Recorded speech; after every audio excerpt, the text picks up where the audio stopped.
What's happening, my friend? How are you, sir? Look who it is, the CEO of a top 15 retail-only lender, Bob Tyson, and one of my best friends. How's it going, buddy? It's good. I was watching all the names come up before, and I was like, wow, you got You stuck made it, with finally. me today? You Hey, got look. stuck with me. Yeah, if anybody thinks I play favorites, now you know. It took Bob 2 years to get on the show, but here you are. Very excited. How's it going? It's good, good, good. A little hot outside. Nice day, though. Beginning of the week, kicking it off. Got to grind it. We're always grinding it, man. That's who you are. You're the grind guy. Now, I did call you the best leader I've ever worked with. So the expectations are huge for what people are going to learn from you today. You're a pretty low-key guy. You don't lean into social media much, although I've helped to push you more on stages where you definitely belong, where your voice belongs, most importantly. Why are you such a low-key guy? Why don't you jump out into the headlines a little bit more intentionally? So, in my position at NFM, I look at it, who's the best person in each department or best person on whatever we're trying to do? And quite honestly, you're better than I am. Like, you are literally better at this. So why would I take myself? There's other places within the organization that you speak for NFM, your voice is great. Why would I be the guy to usurp that at all? Like, at the This end is of the what day, you do. You say you elevate others. I mentioned that in the promo. So, Yeah. but now you're on stages. I mean, you've been on. You were at Housing Wire. We managed to help break the seal with the help of our friend Diego Sanchez, the president, Yes. and you got on stage. This probably amounts to around a year ago or so, and you've been on a couple ever since. What's that experience been like for you to get out there? I mean, by nature, it's not who I am as a person, but when I leave those events, I realize how much knowledge I picked up. So it's kind of a tug and pull for me individually, right? I mean, listen, you know me. At the end of the day, I'd grind here. I'd go spend time with our team. I'd fly all over the country. I look at NFM as such a we thing. I never want it to be about just me. And so, but I realized in this stuff, listen, you and Latasha have definitely pushed me into this more, that it by me doing those presentations or doing those shows or whatever it is, being on stage, it helps elevate the brand. And that's what I'm all about. So, I mean, honestly, Latasha had me do a funky one last week, which was pretty funny. I don't know. We were sitting in chairs and there's people asking questions. And if it shows kind of the more fun side of NFM, because I have a tendency to focus on the grind stuff, I'm totally comfortable with it. You are a serious guy, although you're a ton of fun to hang out with. You mentioned Latasha. It's Latasha Wadi, our president, and she was elevated to president from chief legal counsel, and she's been at NFM for so long. Most of us have been. Yep. I've been here for the better part of 28 years. You've been here for the better part of 20-some years. Two different runs in the middle. You became the COO of CMG. Recently, you were elevated to CEO of NFM after over 7 years as president. The three of us, pretty much on the day-to-day. God, I look like shit. Oh, my goodness. I know. You ask why I don't want to be on stage. I look at Wow. that picture. Just to let you know, when I look in the mirror at night, I'm stunned every time. I'm She like, always "Where's-" looks good, though. That's the thing about Latasha. That's the worst part. I don't like being in pictures Yeah, with her because she always looks good. yeah. The funny thing is, Bob, this is a total accident. I'm wearing the same shirt that I wore that day. I hope I don't look as bad as I did. It looks like I hadn't shaved for a century there. But yeah, you are certainly a grinder, and it's what you do. And I'll never forget during COVID when we all felt like we were on the ropes, and you really put the G in grind. You basically slept at NFM for months at a time, helped NFM launch its Ginny ticket. Those were really challenging times. We don't like to look backwards, but what did you learn about leadership and about steering this big of a ship during those tumultuous and really, really worrisome times? Yeah. So, it was a boomerang a little bit, right? So all of a sudden, when the market, when the government steps in to help buy MBSs and buy mortgage-backed securities, all of a sudden we got a margin call that was through the roof. So we went from, oh my goodness, we don't have enough business, and this is so capital intensive, to flipping the other way and having more business than we knew what to do with. And then honestly worrying about notes shipping to the warehousing banks and just spinning it. I think the best thing I learned during that process was really it probably ties back to my Marine Corps days. Like at the end of the day, all you can do is grind as hard as you possibly can, show up, be present, listen, which I had to work on, honestly. Listen a lot and surround yourself with really smart people that understand accountability, because that's really what it all comes down to. And you got to see the leaders and the running joke is everyone likes a seat at the table until the table gets bumpy, right? And or it gets moved around. So I really got to see who the players were. And, I'm a loyalty guy and smart people. But I think if I had to summarize that entire time, is that you can kind of make it through everything as long as you keep your wits about you when the bullets start to fly. And that's probably, again, on the Marine Corps stuff. Run towards the problem. Be curious. How can we do this differently? How can we do it better? How can we do it faster? I love Ted Lasso. Great show, right? Be curious when he's throwing darts. And so ask a lot of questions. And you have to lean on your people and depend on your people. You mentioned your time in the Marine Corps. You don't talk a lot about that, again, because you don't seek the headlines, but 1994 to 1999, really before you entered the workforce. Yep. And when you look at this picture, do you remember that day and what was it like to put on that uniform? I mean, listen, it's the greatest thing, the greatest teaching moment of my life by far, right? 21, 22, coming out, all of a sudden you're in charge of 20 people or 30 people at the beginning as a platoon commander.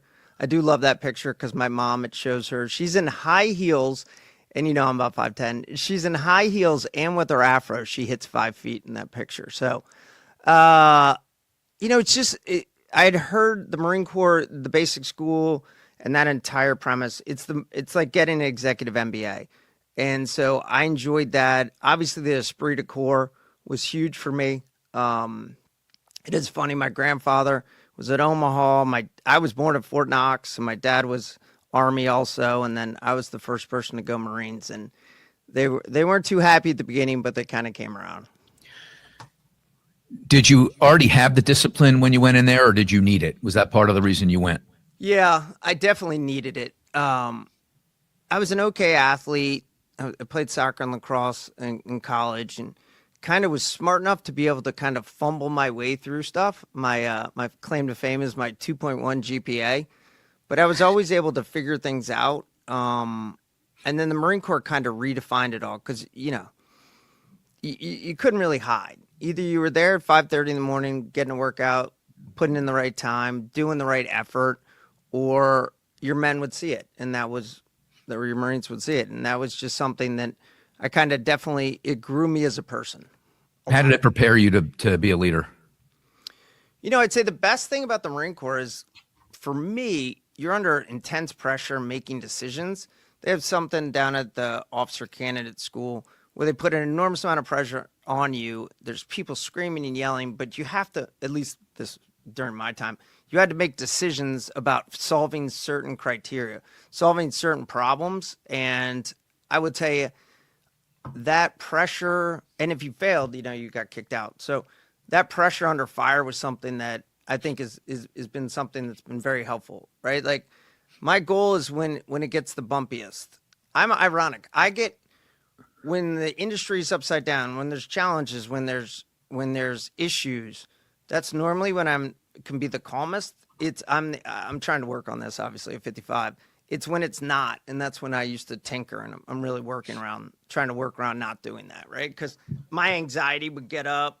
When things are going well, I used to freak out because I'm so used to being under that tension. And so yeah, well, you're a wear your heart on the sleeve guy. I mean, I've worked with you now for the better part of 20 years, and you definitely you love deep, but you're impacted deeply as well. You don't like to not do well. You're huge on respect and integrity, and when you feel like it's been compromised in some way, I know that you lose sleep over it.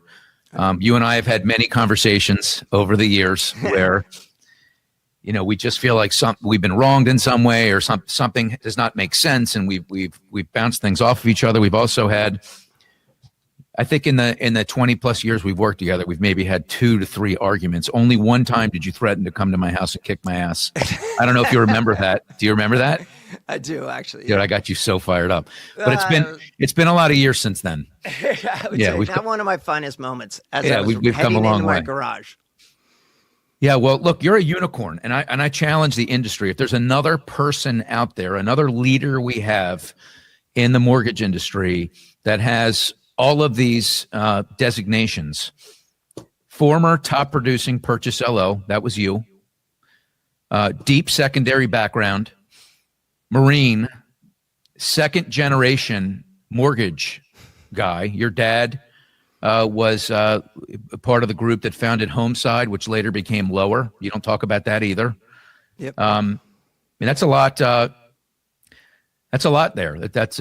You've got the pedigree of, and it shows too. I mean, it shows, and I get to watch you every day. And you and I have had conversations about how involved you are and the length in which you go to be connected to your people. There are a lot of organizations that get to the size of this company, 9-10 billion, where you just can't juggle it all and you start to lose touch with your people. But I know your calendar every week has got anywhere from 8 to 15 meetings with producers still, even to today. And I've said to you in the past, hey man, that's a lot to put on your plate. Can I help? Can someone else help? What can we do to help offload? And you don't take the offering. You'd rather put in 10 more hours a week. Why is that so important to you? Well, I think for me, listen, I'm super blessed to be in the seat that I'm in right now. And it's because of the people that work at this organization. And honestly, it's curiosity.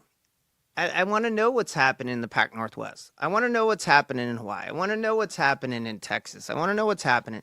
And I've formed relationships. I mean, listen, during COVID, there were a couple times you're like, oh my goodness, are we touching the sun? Like, it's tight. And these are the people that were with me and stood up. And if you're loyal to me, I'll give you my right arm in a second. And I actually, it's as much curiosity. I'm listening to you kind of go through the background, and I have a story for every one of them, like how I ended up in each one of those different places.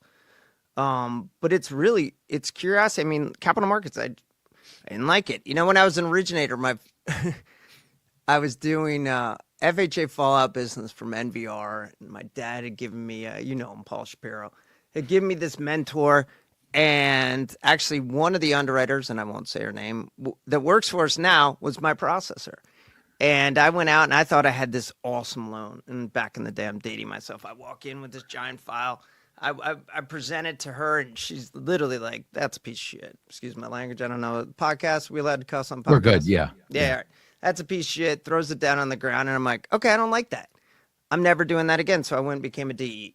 Now, they wouldn't let me use the number. Like, everything in my life, there's a cause and a reaction. And if I don't like the reaction, okay, it doesn't do any good to get angry about it. I mean, I get annoyed at the moment. I'm like, all right, I'm going to figure out how this doesn't happen to me again. I don't want to be in the same spot again. Right? Like, okay, so that's how I ended up learning, kind of underwriting. And my dad, when I was originating, I mean, talk about second generation. My dad, well, my dad, Greg. There he is. That's one of his happiest moments ever when we were at the Nationals game. That's in the playoffs. Bob Tyson Sr., actually. You're also a junior. Most people don't know that. Yeah. He's that cost me a lot of money for those tickets, but it was what a great memory. He was in the mortgage business for how long? Oh man. 40 years, 50 years? Gosh. I mean, I started running around. He was working at Ryland. Bob, lean down, talking to the mic a little bit more. I don't want to lose I said, wow, you made me ask, made me think about that one. When I was young, I'd go run around credit reports because they were faxed in his office. So as long how as old I were you remember, then? Were you a teenager? Yeah, teenager, 10, 11, 12. And so then we used to, no then idea he ended up, you'd end up in the mortgage business. You were just hanging with dad. Oh no, he told me to get in. That was unpaid work. Yeah, just like when I came back, I was supposed to be the sales manager. I was living out in San Diego. He just started Fidelity and Trust, was a mortgage company. And when I came back, he's like, yeah, you can be sales manager, because I was running sales in another industry. And he's like, all you got to do is be number one first, right? So then, and by the way, be number one. And then I'll tell you the one thing that he made me do that I still thank him for today, but I hated it. I know, obviously, you understand this with kids, Greg. He made me originate during the day, and then at night I would post close. And it was the best learning experience. I learned why it was broken, why that loan wasn't sellable, what was broken about it. So it hit me from both sides of the equation at the same time. So that was a blessing. And the backstory on your dad, who again was in the industry for decades, started Homeside with 4 other partners. Is that right? There were 5 of them, I believe so. Yeah. and then eventually sold in a deal where Homeside then became Lower. Yep. And the rest is history. Lower's one of the bigger outfits out there, still cranking away under Dan Snyder and others there. Proud of your dad? Super proud of my dad. I would tell you, listen, I lived with my dad in high school because my parents got divorced. And for anyone who's out there, not having a lady in the house or some exit strategy with 2 alpha dogs, we definitely went to some blows, literally, physically, wrestling downstairs and stuff like that. Now I'm older. I see some of the wisdom in the stuff he was doing and teaching me. When I was younger, I was probably just like every other kid and didn't really see that. So yeah. Bob, you were at NFM from 2009 to 2013. Then you went to CMG, and where you were COO for 2 years, and then you came back to NFM almost 11 years ago. Talk to me about the time at CMG. I mean, you took this job. It was a big job at a big lender, and it required traveling every week, every other week. You got on planes. You flew all the way from where you live in near DC, Washington DC, all the way across the country. What was that experience like as chief operating officer of CMG? It was great. I mean, for me, I had an opportunity, and I'm very blessed to have a wife that's unbelievable.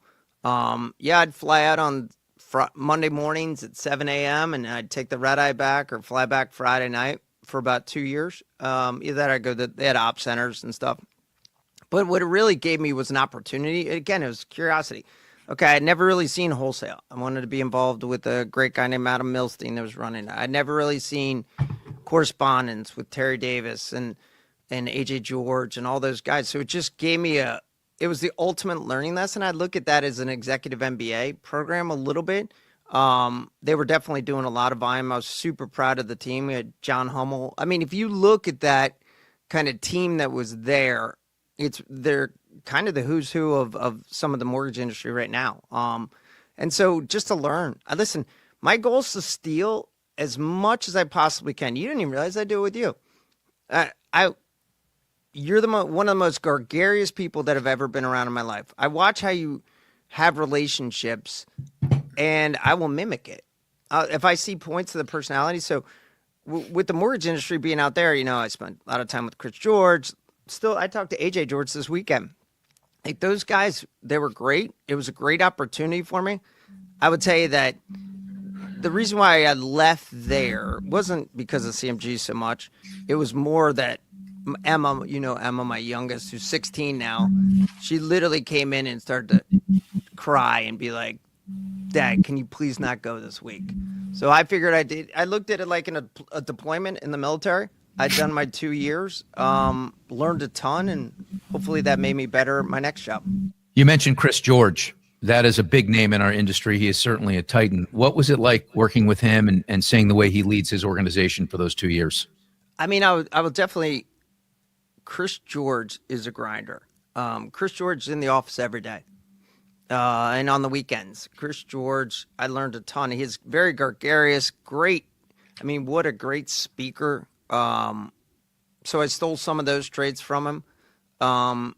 He's definitely first in. I mean, I'm dating myself. I don't know whether he is today, but he was first in and last out type of guy. And you always knew where he was. So I had an enormous amount of respect for him and how he presented to his people, and his ability, because he was right after I left, or maybe at the beginning, he was taking over as the head of the MBA.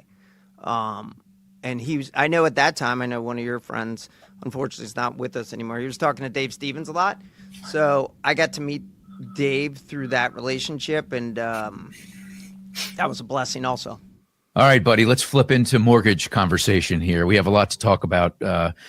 You have managed to steer the NFM ship to a place, along with others, obviously. No success comes alone. You're the first one to tell people that. But there's several things that you've done over the years to be mindful of the cost to produce, including using overseas in some instances. I think NFM was one of the first companies to do that. The commitment to non-QM, what you've pushed the IT department to do with regard to AI, one of the only companies that has proprietary AI to help drive sales, forward commitments. And you personally built a forward commitment product that helped NFM get from 2% builder mix to over 22% just a year and a half ago. So when you hear those things, when you hear those accomplishments, other than knowing that you didn't do it alone, what are your thoughts? Yeah, if you look at each one of those, there was a problem, and how do we come up with a solution? I mean, I'll give you the offshoring stuff, right? I mean, we had small offshoring because we needed to follow the sun and go fast. And I had done some of it at CMG. Actually, Chris George, AJ George, and myself went over and saw the now Source Point when we were over there and kind of made that decision. But what I didn't really want to, after, interest rates went from 2.5 to 8, and we had to do some right siding, and it wasn't fun, and we were quick to do it. And then I couldn't really tell a direction which way we were going, but I knew that I wanted everyone that was still here, as long as they were doing their job and doing it well, I didn't want them to have the fear thing. So the follow the sun and going over to India and then the Philippines was more about being able to add people without having to change our culture, as we needed some more bandwidth. And then, the organization kind of took to it. And I don't look at those people as being in India. I look at it as being on our team. The second that people started to work from home, it became a global environment. So again, it was just solving a problem, coming up with a solution. The builder stuff.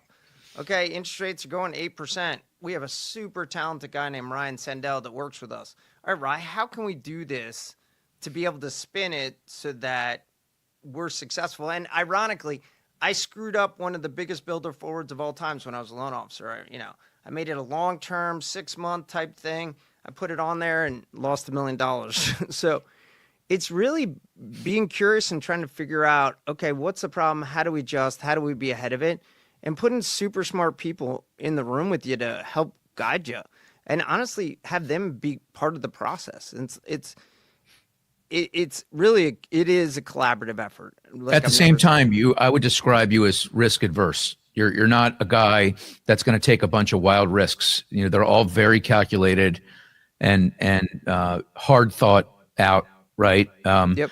How much of a challenge is that for you, knowing you've got this massive ship, you got to keep moving forward, but maybe your natural tendency is, hey, I'm gonna err on the side of caution, but at the same time, you need to keep that engine moving forward.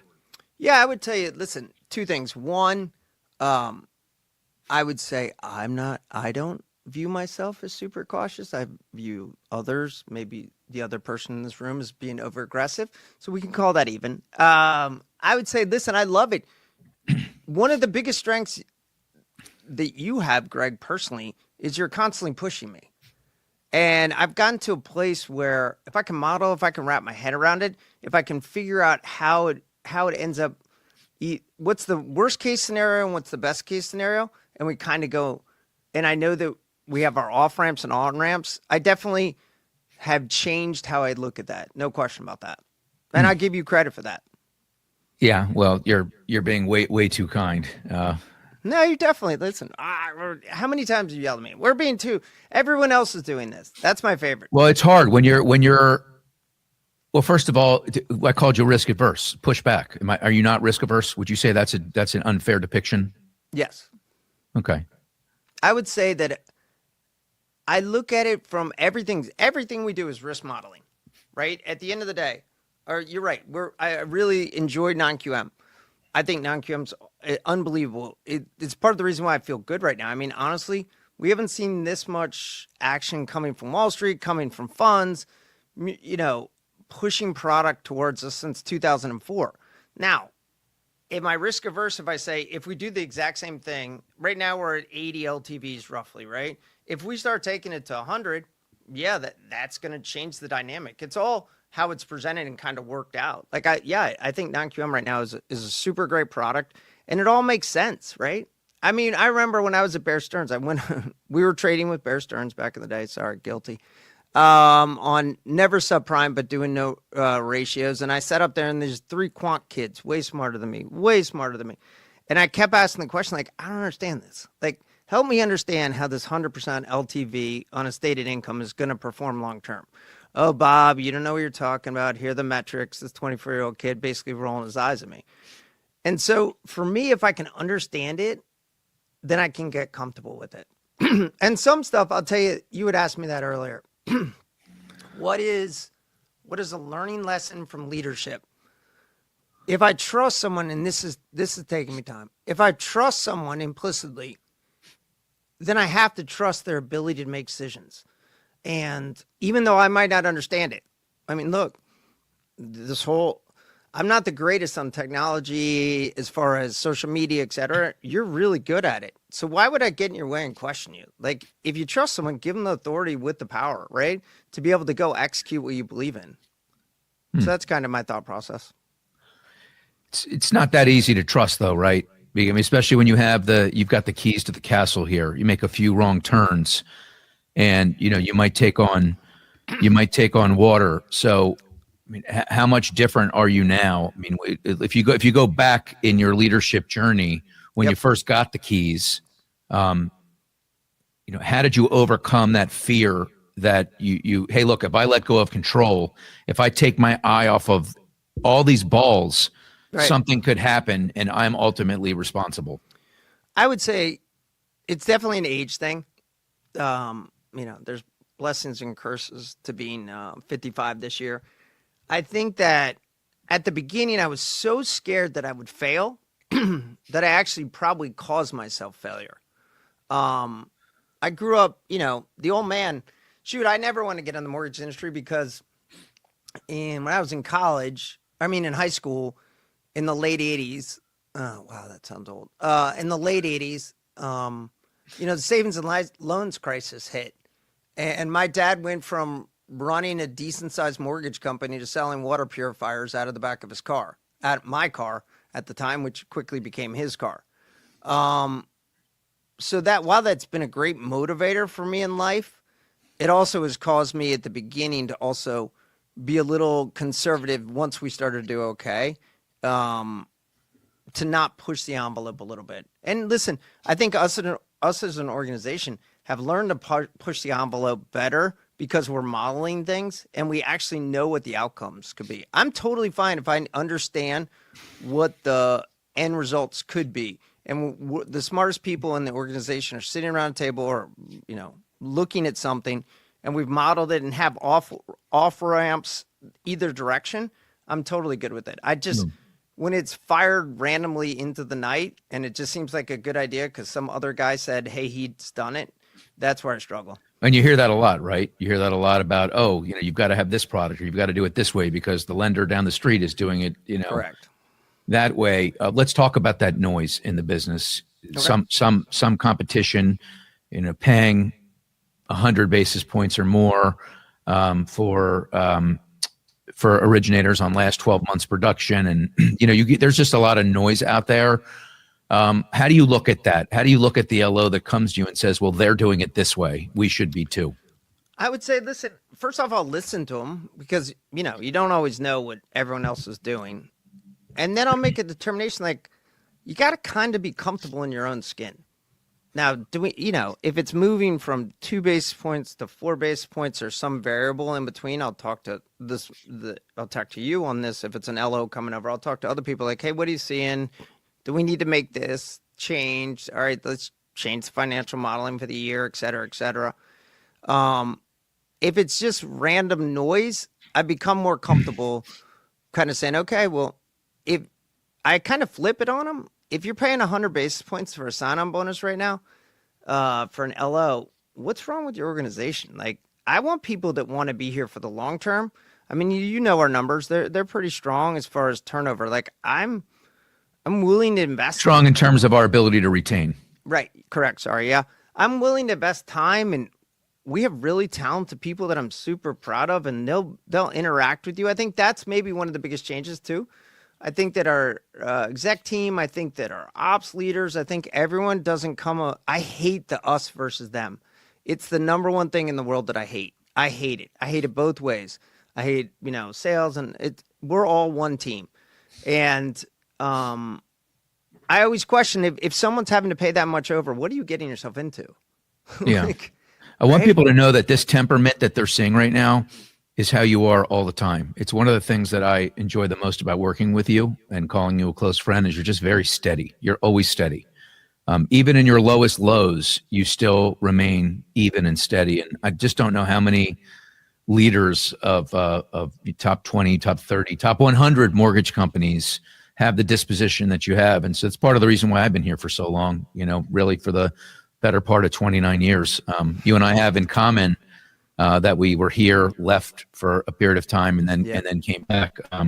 For me, my journey at NFM started in 1998. Bob, when you look out at the business and you see all the bets being made on a one-stop shop and a flywheel and statements like you can't survive if you don't have servicing, how do you process all of that?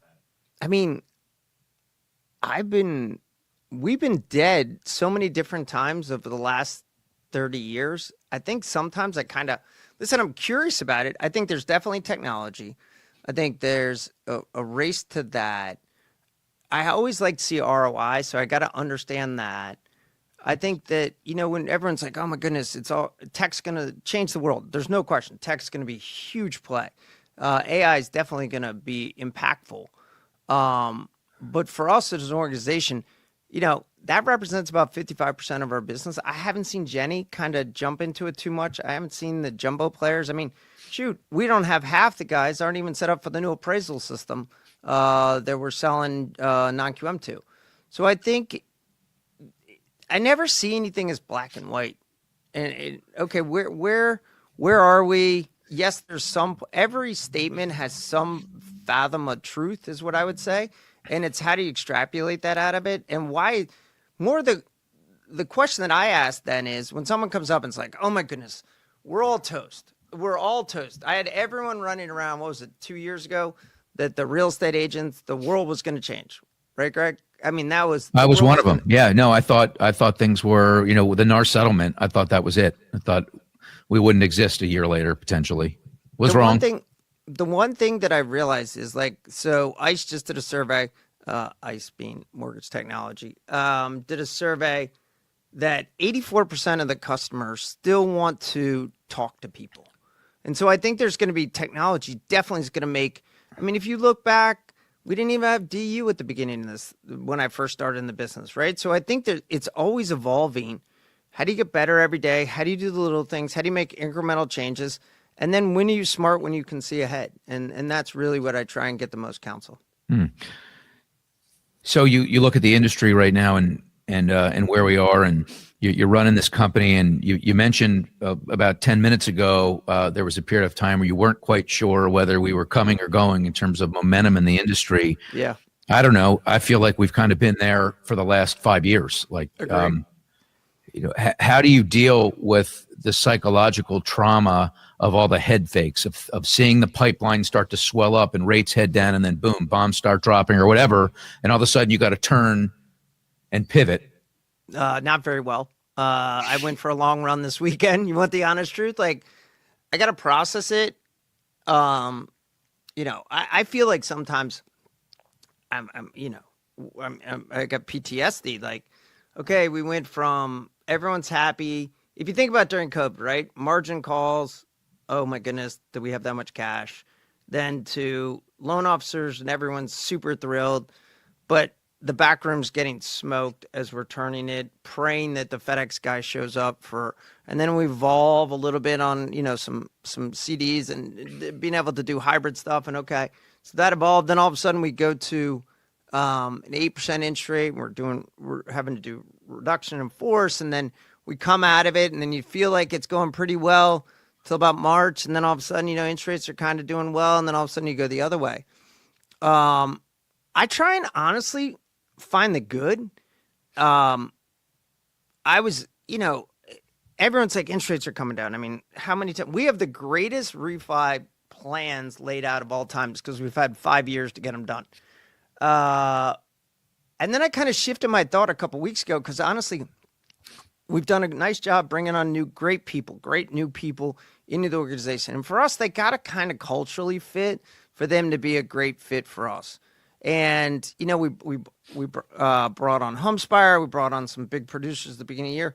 And we're starting to see the fruition of that work kind of come through. Coupled with the fact, honestly, I was talking to a good friend of mine who runs a pretty big fund. And he's like, I think the economy is actually pretty better than we think it is. And I'm like, it might be.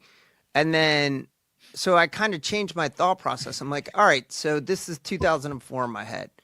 We have products. I haven't seen product come out. I mean, I'll give you an example, a doctor program. I just look at everything in small increments. So, Huntington Bank had that doctor program. You had to be in their geo or but they were kind of the only ones to have it. That was for about 10 to 12 years, I would say. And then fast forward in the last 6 months, we've had multiple investors, multiple firms reach out to us about creating this for private label securitization. So in my head, okay, the economy's kind of fine. Interest rates are still remaining elevated, and we need to train and teach how to sell through that. But at the same time, I don't know whether the noise has been so much because of the political landscaping. Borrowers are still looking to move. The hardest thing for us to overcome was when we originally had that locked-in effect, where borrowers their expectations were that we were getting back to 2.5. So I think life's all about expectations. And I think that kind of thought process has kind of left the building, which has been helpful for us. You mentioned that culturally it's important to have a good fit, right? And the word culture obviously gets thrown around a lot here. Yep. Peel that back, double click on that for us. What does the right cultural fit look like in your eyes? Good people. Pretty simple. I mean, we give a lot of authority, right? And, branch managers and team leads, and we give a lot of authority. You got to be able to go to bed at night. There you go. You got to be able to put your head on your pillow at night and say, I trust these people. Right? Yeah, this is great. This is a great picture here. This is, another one of your brainchilds, which really people ask me, how did you go from 1 billion for so many years to all of a sudden 3 to 6 to where we are now, 8 to 10 billion? It was really this other invention of yours of divisions, of finding the most responsible people in the business that either own a company, have owned a company, maybe want to own a company, have a great following. They're just good business people, right? Like-minded. And so you tried that with one group, and before you knew it, we had 7 of them, and that accounts for about 70% of our business. This picture here encapsulates a lot of those leaders. And this was only a year ago. Thank you for inviting me to this. But you got Darren Anthony, Jane Floyd, Dana Ganaris, Ryan Sandell, Larry Sutton. I mean, the list goes on and on. I'll leave people out, but yeah, I mean, those great group of people. And Lindsay honestly, Poe. I look at them as my friends too. Yeah. Like at the end of the day, I like talking to them. One of the blessings for me and a curse, I try and look at everything in the most positive. So as you know, Greg, because you live near me, I have about an hour and 10-minute ride, somewhere between 55 minutes and an hour and 10 minutes into the office every day. And when everyone's like, oh, that's terrible. And then it's probably about the same, not a longer on the way home. And I don't look at it that way. I look at it as when I'm driving, I get to catch up with people, right? What's Jane doing? I wonder how Jane's out. Hank's a big Alabama fan. Ryan's super smart. What's the angle he's seeing? I see Darren all the time. Like, how do you, Lindsay, all these people are part of your life. And so that gives me an opportunity to catch up and see what we can do better and what opportunities we have and what they're looking at. One of the reasons why I also like to see, you'd asked that, or you made the comment that I still talk to 15 people a week on branch managers, et cetera, et cetera. I've never seen more of a dichotomy right now in landscape, also in geo in the U.S. If you look, Pac Northwest seems pretty hot. California's still kind of struggling. Where are the pockets that are doing well? I mean, shoot, look at Florida. Florida was the hottest thing forever. Now it's having a bit of a rebirth, but the condo issue now, especially going from 10 to 15% on reserves, like how does that all play out in moving forward? And that's what I like to do. I'd be remiss if I didn't mention my man Brian Harrison up in there. I don't want to catch any shit Ah, later, there so you I go. had to throw him out there. But after those long rides, you end up at home, and you are a girl dad. Yeah. Your wife, your two kids. You've got two incredibly gifted kids, both academically and athletically. The balance. I mean, how do you maintain it? I mean, I can't imagine you're where you want to be in terms of balance. You just work too hard. Yeah, it's something that I definitely struggled with more when I was older. I mean, the balance I had When to you were set younger, goals. or when you were older? When I was younger, I struggled with the balance. Yeah, I got it right. You said when I was Yeah. older. I'm like, wait a minute, you're younger than you Yeah, were I'm old, yesterday. I'm old. I I want was some of thinking that. about- I need some of that potion, man. There you go. There you go. Hook me up.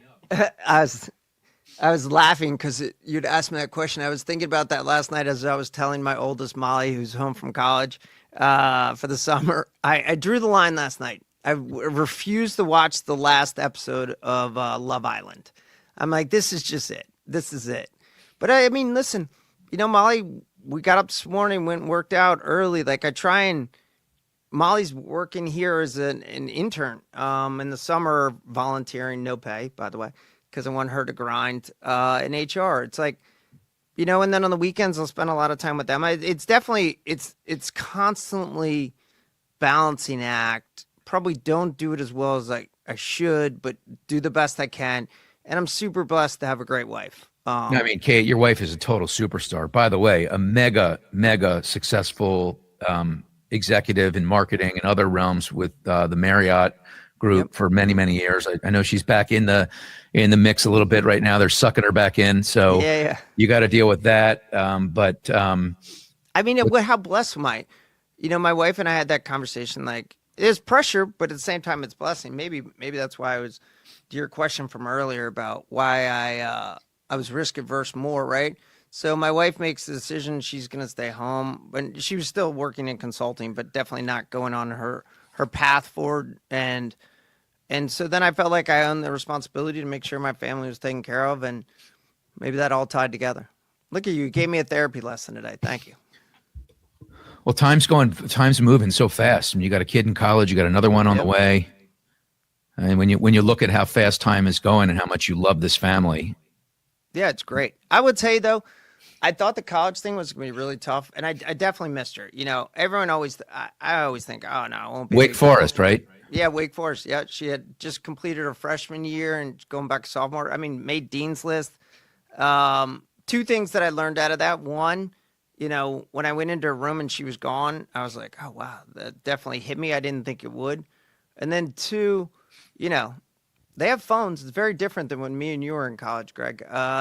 She was definitely still present in the house every night. So that was kind of nice. And it's something, as she was going through sorority rush, my wife was calling me every day about worrying about that kind of stuff. It definitely made it challenging, but at the same time, great. Did you ever think you'd be a girl dad? I think God Never might thought have about hooked it? me up. I think God might have hooked me up on that one. Yeah. I think that I'd be, I would be that stereotypical over the top, really tough guy. Like it's kind of how I was raised, right? So maybe it was God's way of saying, "Hey, don't be an ass." All right, before we go, what are we looking at here? There's my mom in the center, sporting that nice butt cut, and my sister. So here's the funniest thing: if you notice, my sister and my haircut are exactly the same because my aunt was a beautician, and she would do it for free. So we both had equal bowl cuts there. What'd you think of that Kristen, haircut? I mean, it's styling right there, isn't it? She literally put a bowl on her is head. that you get what you pay for kind of thing, or is Oh, it 100%. is it a was little bit better free. than that? It was free. It was free, and literally there was a bowl that was put on her head, pretty much. Now you're on the left, right? You're on the left. I'm on the left. Yeah, my sister's on the hey, right. look, it's hard. When kids are that young, it's hard to tell. No, I got you, but that's why my sister's so bitter. If she knew that you put this picture up, she'd probably kill me right now.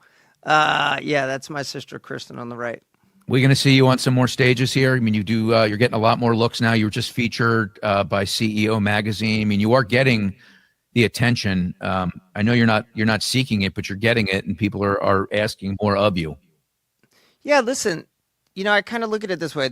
I've been super blessed, and we have Gene in here, obviously you and Latasha.